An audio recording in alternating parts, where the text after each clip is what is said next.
Stranger Things 5 Volume 1 has a huge ending that's actually been foreshadowed since the first episode of the show, and I cannot wait to break this baby down for you. Welcome back to ScreenCrush, I'm Ryan Airy, and this is all the Easter eggs, references, and little things you might have missed in Stranger Things 5 episodes 1 through 4. So we're going to talk about all of those 80s pop culture references, the hidden meanings, and the hidden backstory in the Stranger Things Broadway play. We're also going to dive deep into the ending and what it means for the rest of the season. And of course, guys, we are going to be talking about episodes 1 through 4 of this season, so spoilers are ahead. Spoiler alert! Don't say we didn't warn you. First off, sorry this video is so late. They dropped these episodes the night before Thanksgiving, and Doug and I were having our holiday party. Did I look ever so handsome in my bow tie? Very handsome, buddy. Now, the first few seasons of Stranger Things were filled with 80s pop culture references. Now, the first season was basically a mashup of all your favorite 80s movies into one story. But this season is far more likely to reference the show itself. Lots of events are coming full circle as the series draws to a close. For instance, we open with Noah Schnapp, de-aged like Millie Bobby Brown was last season.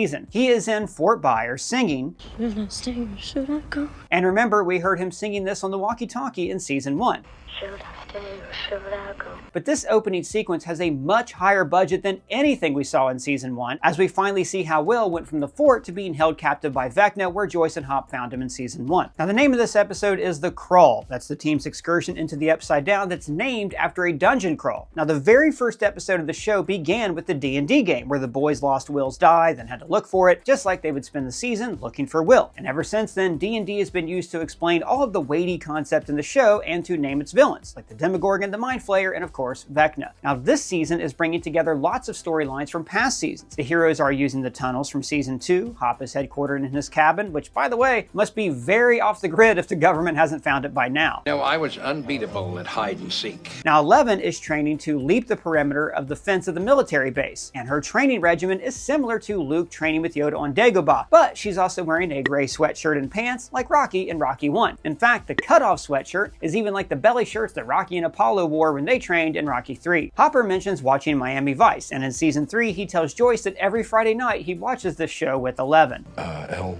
likes to watch Miami Vice on Fridays. And Holly finally comes to prominence this season, which is great because I think this show needs kids, and the original cast are all old enough to buy beer at this point. Hell, Millie Bobby Brown has a baby. I was not ready to hear that sentence. I feel so old. Now, when people talk about Stranger Things, I do think the nostalgia tends to overshadow the show, even though, as you can tell, I love me some 80s nostalgia. I mean, that's one great thing about our new set. I can finally decorate it with Displate movie posters. I mean, just look how easy this is to change. One poster comes off, and the next poster goes right on.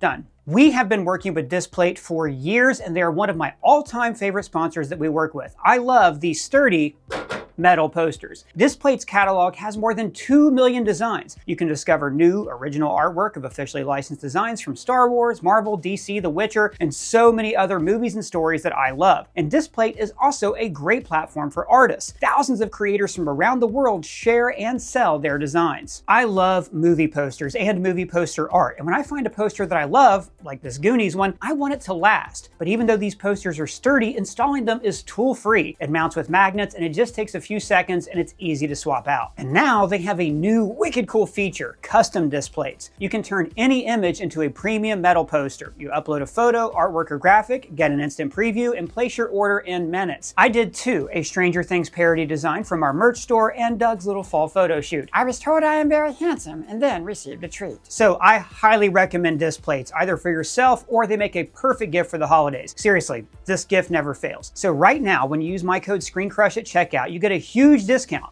1 to 2 Displates are 37% off, 3 to 4 are 43% off, 5 or more Displates are a massive 46% off. So go in with your friends and get as many as you can. This is actually the biggest deal I've ever seen them offer. Again, click my link below and use the code ScreenCrush to take advantage of this offer. Now, back to what I was saying. So Holly is very much like her brother. She's super imaginative and into fantasy stories. I love the scene where he bestows her with a D&D character. I was gonna wait a few more years, but she's a cleric. How long has he been carrying around her cleric figure waiting for a moment just like this? I've been waiting for this news for years! He also explains her powers. She can cast a dimension door, which can teleport you to anywhere you visualize. So this is foreshadowing that Holly will help Max escape Kamazotz, but it could also be a reference to the X-Men. So season 1 made a direct reference to a particular issue of Uncanny X-Men. I'll take your X-Men 1, 3, 4!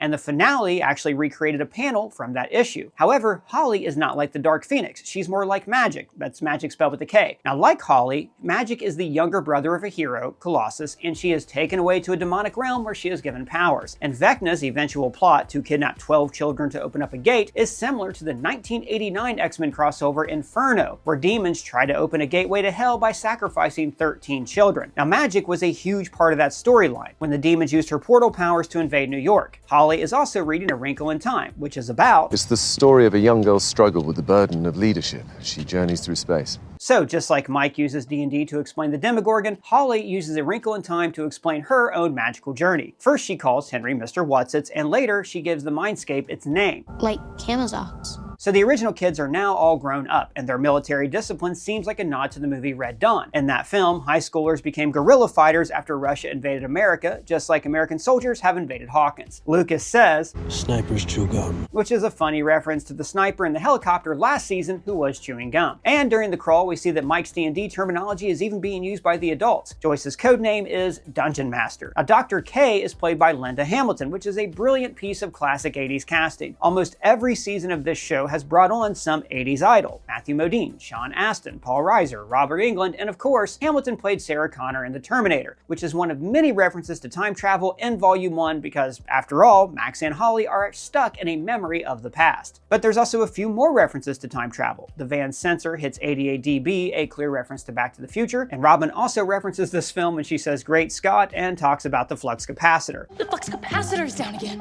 Is that bad? Remember, way back in season 3, she explained this movie to Steve when they were both injected with True Serum. That mom was trying to bang her son. Wait, the hot chick was out to be Keaton's mom? So Will begins to see through Vecna's eyes, and some of you millennials will say that's like when Harry Potter saw through the eyes of Nagini, but this is likely an homage to an American werewolf in London, when events from the werewolf's point of view are shot just like this. Similarly, Will sees these visions when he's seen through the eyes of a monster, in this case Vecna. Now here we see a missing child poster for Jane Hopper, and by the way, this is a real phone number. If you call it, it explains that Hawkins is under lockdown because of a 7.4 earthquake, and is being run by something called the Hawkins Emergency Task Force, and they are also asking for help locating Jane Hopper. Dustin's having a hard time dealing with Eddie's death, and he tries to keep his memory alive by keeping the D&D group going. He's really angry this season, and it's sad because he was always such a sweet character. So he scares the bullies with a snake named Jake, which is a reference to one of the all-time wrestling greats, This Is Your Mom. I'm just kidding, it's Jake the Snake Roberts. So Murray is back this season as the world's most efficient smuggler, and he's working under the name Austin Milbarge, which is the name of Dan Aykroyd's character from the 1985 spy comedy Spies Like Us. Now Milbarge was created to be a decoy spy, just like Murray, who is mostly on the sidelines and supporting the team's missions. Now when they're at the hospital, Will gets a Coke Classic. Now this was a temporary label they applied in the 1980s after trying out a formula called New Coke that everybody hated. And then he spots Robin with her girlfriend Vicky, who was her crush Vicky last season. And actually, Vulture caught a cool Easter egg here. Vicky's look is modeled after Molly Ringwald, who starred in the movie Pretty in Pink, and Robin's playlist included the original version of the song Pretty in Pink by the Psychedelic Furs. And she says that she's going to take her to Enzo's, which Joyce also mentioned to Hopper as a dating spot back in season 3. I hear Enzo's is pretty good.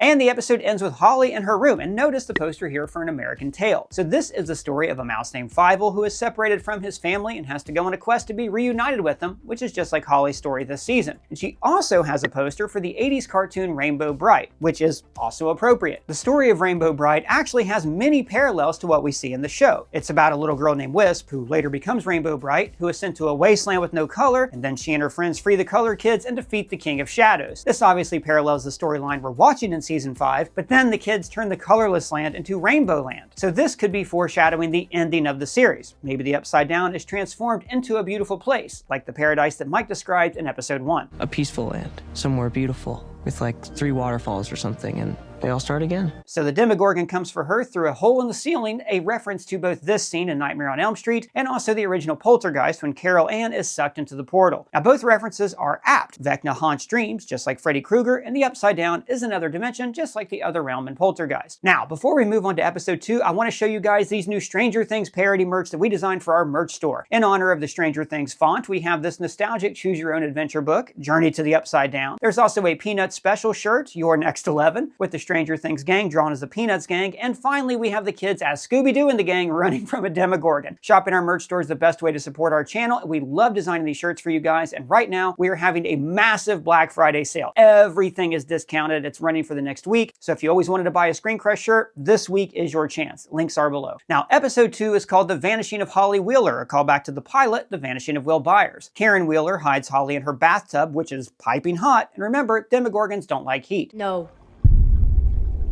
He likes it cold. So this is a perfect hiding place. When they're in the hospital, Lucas goes to visit Max and continues to use the D&D terminology.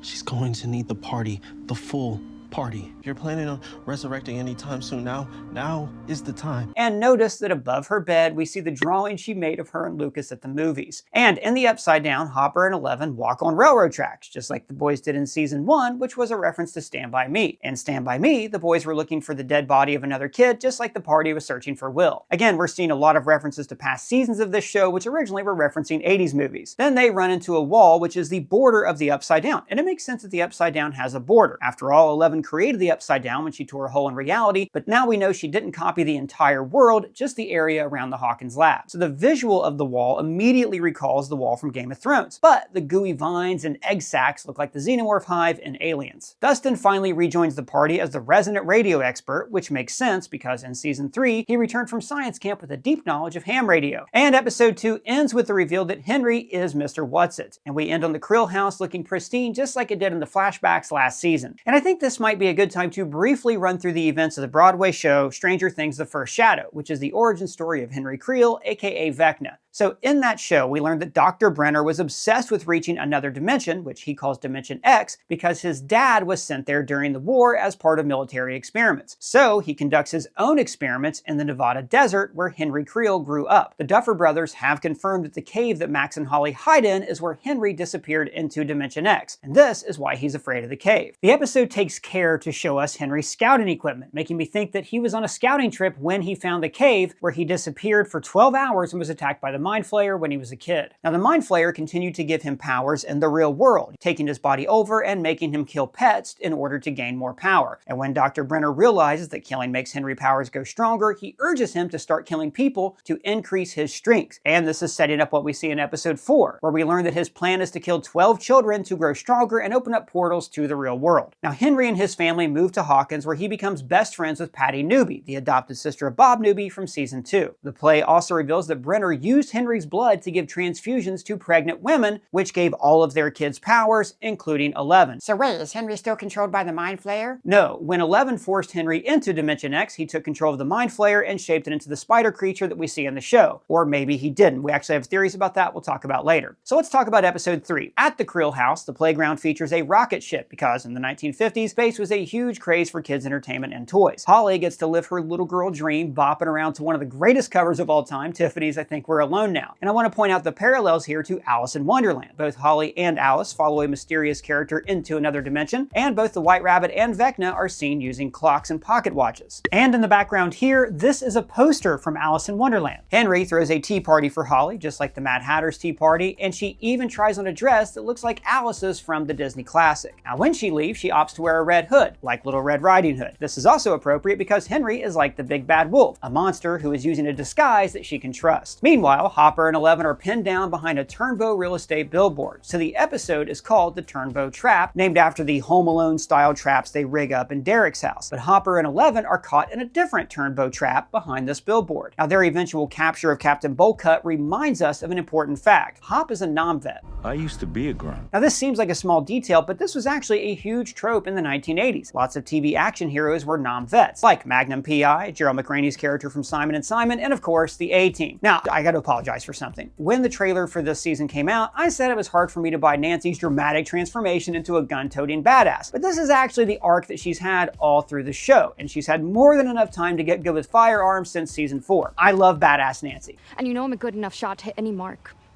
no matter how small. Jesus. They recruit Erica from Mr. Clark's classroom, where he is explaining wormholes. If wormholes did exist, they would be extraordinarily unstable. And remember, he also explained this to the boys back in season 1. It would disrupt gravity, the magnetic field, our environment, heck, It might even swallow us up whole. Now, he mentions that wormholes are unstable and collapse on themselves, just like what we saw happen to the Russian portal in Season 3. So I wonder if this is also foreshadowing the end of the series when Vecna's many wormholes become unstable and collapse. Now, in the hallway, we see a Read poster featuring David Bowie, and this is part of an actual campaign where celebrities encourage kids to read books. Now, when Murray drops off the latest stash, he name drops Virginia Slims. That's the thin cigarette for women that peaked in popularity in the 1980s. And he also drops off a box of peanut butter boppers for Steve. And this snack was also featured in the 1987 vampire flick, The Lost Boys. And while they're making plans, Robin begins her role as Will's gay mentor, calling him out for his bowl cut. And then he says, Yeah, I mean, they're not that popular anymore. I gotta think this is a reference to the many memes and jokes about Joyce just giving her kids bowl cuts because they were poor. We're also reminded of this when we see flashbacks to Will in past seasons and even further back in his childhood during the montage at the end of episode 4. The kid always had a bowl cut. Now, when Dustin modifies Steven's car, we hear "Oh Yeah" by Yellow. Now, this song, of course, is famous from being in Ferris Bueller's Day Off when Ferris steals Cameron's dad's car, similar to how Dustin is abusing Steve's car in this scene, and both cars end up wrecked. And then we go to Derek's room, which is a treasure trove of stuff from my childhood. He's a big fan of G.I. Joes, fitting because of the military themes this season, and he also has a Masters of the Universe blanket, and that is a TV series where the heroes fight a skeletal-faced villain, just like the party is fighting against Vecna. There's also a poster for Pee-wee's Big Adventure, and in that movie, Pee-wee's arch-rival is a spoiled rich boy named Francis, who is very similar to Derek. We also see Garbage Pail Kids, which are kind of a twisted upside-down version of Cabbage Patch Dolls. And of course, later, Derek's head is covered by a Transformers pillowcase. Oh, and also, he's playing the incredibly hard video game Ghosts and Goblins, where he's fighting monsters in the woods, which is intercut with Holly entering the woods. And I already mentioned that the traps they set for the Demogorgon are similar to Home Alone, but we also have to mention the original Nightmare on Elm Street, where the teens set traps for Freddy Krueger in the real world. Stranger Things already had an homage to this sequence with the Demogorgon traps in Season 1, and also Nancy Wheeler is named after Nancy Thompson from the Nightmare on Elm Street movies. And that finally takes us to the big one, Episode 4, the finale of Volume 1. We start off with Joyce defending the kids with an axe, a callback to her using the axe on her walls back in Season 1, which was of course a callback to Jack Nicholson using an axe in The Shining. The title of the chapter is The Sorcerer, which, as we'll talk about later, refers to Will. The first image in the episode is from the Disney classic The Sword and the Stone, which ends with a duel between wizards, just like the encounter here between Will and Vecna. So Will's shared hive mind with Vecna gives him insight into his plans, which is similar to how Pippin was able to see Sauron's plans when he touched the Palantir in Return of the King. He also sees visions of the kids attached to walls, just like he was in Season 1, and they have tubes in their mouths, similar to how facehuggers impregnate their prey in the Alien franchise. In the first season, Will with this implant also paralleled Hopper's daughter Sarah in the feeding tube in her mouth when she was hospitalized. So Will is able to draw Vecna's structure, similar to how the hive mind showed him the tunnels under Hawkins back in Season 2. Now earlier I talked about how this story is very much like Little Red Riding Hood, and Vecna trying to kidnap children is also a story straight out of like every fairy tale. Rapunzel, Rumpelstiltskin, the Pied Piper of Hamelin. There are tons of timeless tales about children being kidnapped or killed by strangers. Well, yeah, but that's just a cautionary tale, person. Very true. So Vecna needs 12 kids, which could represent the hands of a clock, and this would tie into his pocket watch we saw in episode 3, and the grandfather clock used in the Creel house that counted down to him opening a portal into Hawkins. The 12 kids could also be a reference to the Stephen King Dark Tower series, where it's said that all of reality is being held together by 12 beams guarded by 12 different animal guardians. And get this, the teacher, Mrs. Harrier, is played by Hope Hines Love. She was the Duffer Brothers drama teacher in high school, and she inspired them to go into the arts. When Robin outlines the plan, as inspired by the film The Great Escape, the theme from that movie actually plays. Stuck in a barracks just like this one, and they need to escape, so they dig these tunnels. And if you're wondering why Robin knows this movie from the 1960s so well, remember, she worked in a video store last season. And Dustin makes his own pop culture reference when he says, Fascinating. This was one of Spock's catchphrases in the original Star Trek series. Fascinating. Meanwhile, in Kamazat's, Max fills us in on where she's been and her Henry Creel memory tour. Now, she begins in the Rainbow Room Massacre from Season 4. Appropriate, since this is basically when Vecna was born. It's basically the final memory of the old Henry Creel. And then we go to Hawkins High in 1959, which is the setting for the play The First Shadow. In the hallway, we see Steve Harrington's dad, Danny, and Joyce is trying to get people to see her production of Oklahoma. Now, she's voiced by Winona Ryder, but she's played by British singer-songwriter Birdie, who looks a hell of a lot like Winona Ryder. Now, Now, there is a lot to explain about this flyer. In the Broadway show, Joyce claims they're putting on a one-night-only performance of Oklahoma, but it's actually a ruse so they can put on a much darker play called Dark of the Moon. Joyce is hoping that this play's performance will help her get into college and out of Hawkins. The cast list includes Jim Hopper, who was drafted into Vietnam shortly after the events of this play, Karen Childers, who will one day marry her castmate Ted Wheeler. We also see Alan Munson, who's maybe Eddie's father, and Patty Newby, the adopted sister of Bob, and finally, Henry as Curly. And this is pretty on-the-nose casting, as Curly is the villain, and he's the deranged outsider in the cast,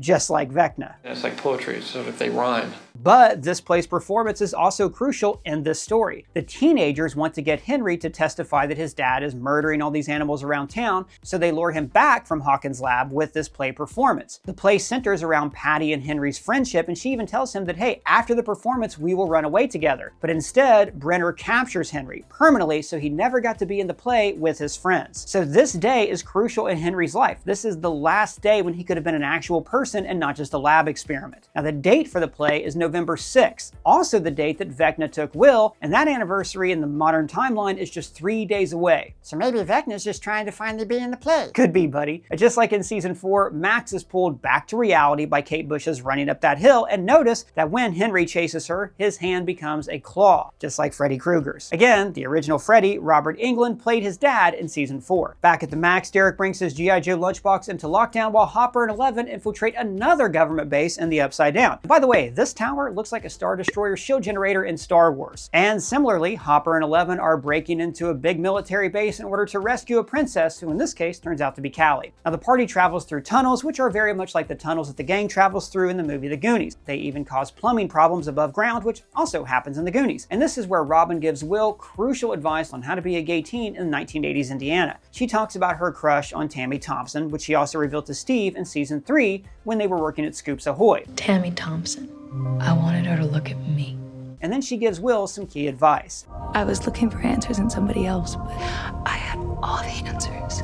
In the Upside Down, Hopper decides to go on a suicide mission to take out Vecna, just like he planned on sacrificing his life at the end of season 3. But instead, he finds Callie. Wait, who's Callie? Oh, you know that episode from season 2 that nobody likes except for me? Oh yeah, her. So the Duffer Brothers told the Hollywood Reporter that they wanted to bring her back because otherwise that episode would just be received as a mistake. And again, this season is bringing back a lot of material and references from past seasons of the show. And then all hell breaks loose in the real world. Rifts open all over the base, and the Demodogs pour out like Gozer's hounds and Ghostbusters. During the battle, there is an epic 1 minute, 24-second, one-take shot as Mike is trying to lead the kids to safety, but it's all pointless when Vecna enters the fight.